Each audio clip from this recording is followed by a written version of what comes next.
Bonjour mes petits rayons. Aujourd'hui, j'ai rendez-vous avec David Deroy, fraîchement grégamiste et luthier depuis 1995. Fin collectionneur de voitures Pan-Arlevassor, c'est au volant d'un de ses bolides que nous nous rendons à son atelier situé à Vannes, véritable maternité et clinique pour instruments à cordes frottées et pincées.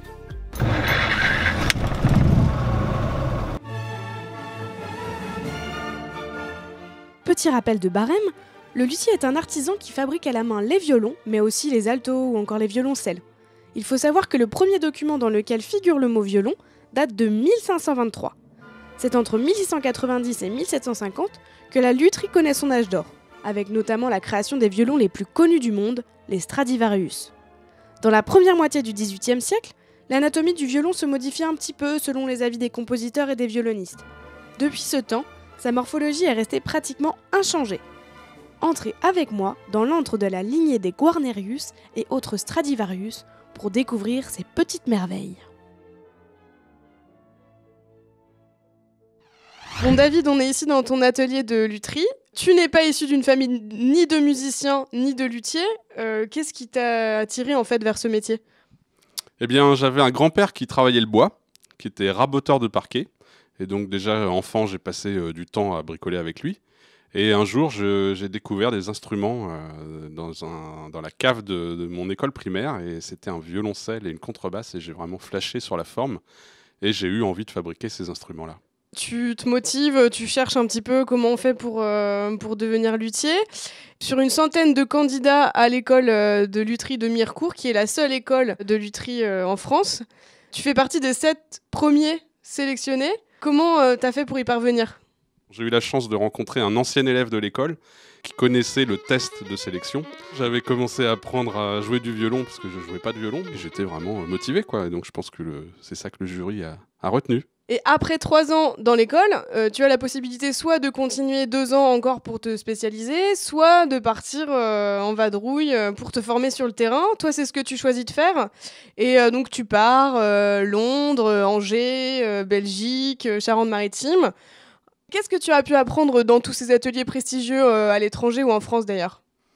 Eh bien, c'est le principe du compagnonnage. On va dans différents ateliers parce qu'il y a des méthodes différentes. Chaque luthier a sa façon de faire. Donc c'est intéressant de ne pas apprendre à un seul endroit. Et puis le fait d'aller à Londres, ça m'a permis d'apprendre l'anglais. Toute la communication, les découvertes, les études historiques, tout ça, ça se passe en anglais. C'est vrai qu'à Londres en particulier, il y avait vraiment des très beaux instruments à circuler et à venir dans l'atelier. Donc ça m'a permis de les observer, de pouvoir travailler sur des Jean-Baptiste Vuillaume, des Stradivarius. Parfois j'ai eu l'occasion de passer l'archet dessus.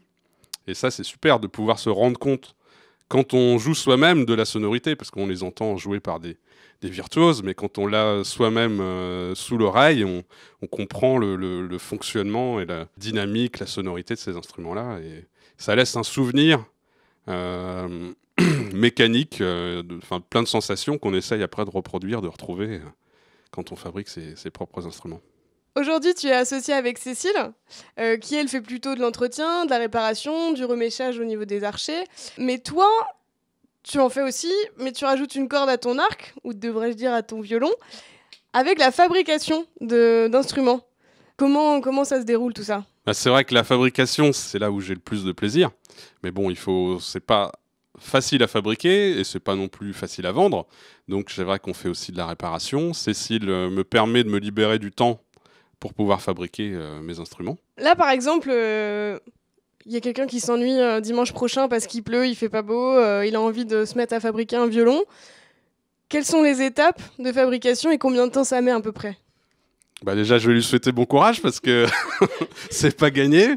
Bon, il faut déjà être un peu manuel, il faut déjà savoir affûter des outils parce que quand on travaille des bois quand même qui sont pas faciles à travailler, qui éclatent facilement, donc il faut vraiment un affûtage parfait. Il faut savoir dessiner l'instrument. Donc on commence avec un compas, une équerre et on fait des tracés. Donc déjà, ça prend un certain temps, ça va prendre quelques dimanches après-midi. Après, donc, on choisit les morceaux de bois, donc de l'érable et de l'épicéa. Et donc, on va coller des morceaux ensemble pour faire la table et le fond. On va plier les côtés de l'instrument sur un fer qui chauffe. Donc il y a plein d'étapes, de dégrossissage avec des gouges comme un sculpteur. Après, on a des rabots beaucoup plus petits qui permettent d'affiner tout le bombé, les voûtes de l'instrument. On compte en général 150 heures pour fabriquer un violon en blanc, plus 15 jours, 3 semaines pour le vernir. Et après, autant pour le jouer, le régler, le mettre au point. Et après, seulement, on peut le présenter à un musicien qui, lui, va encore passer des heures à l'ouvrir, le faire sonner, lui apporter tout son potentiel, quoi. Merci David, je pense que ça a permis à plus d'une personne d'en apprendre un peu plus sur le métier de luthier qui est plutôt méconnu. Et de mon côté, je pense que je vais aller couper un arbre dans le bois de Pénouette pour aller façonner un petit violon.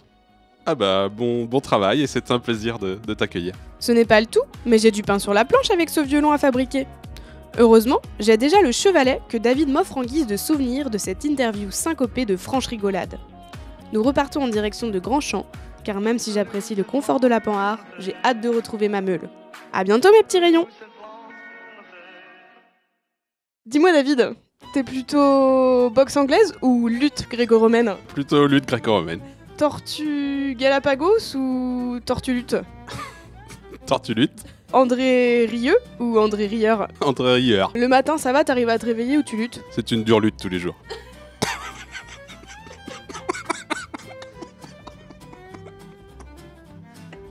Entre nous, en cas d'envie pressante, ça t'arrive de pisser dans un violon ? Non, j'ai jamais fait. J'ai trop de respect pour eux.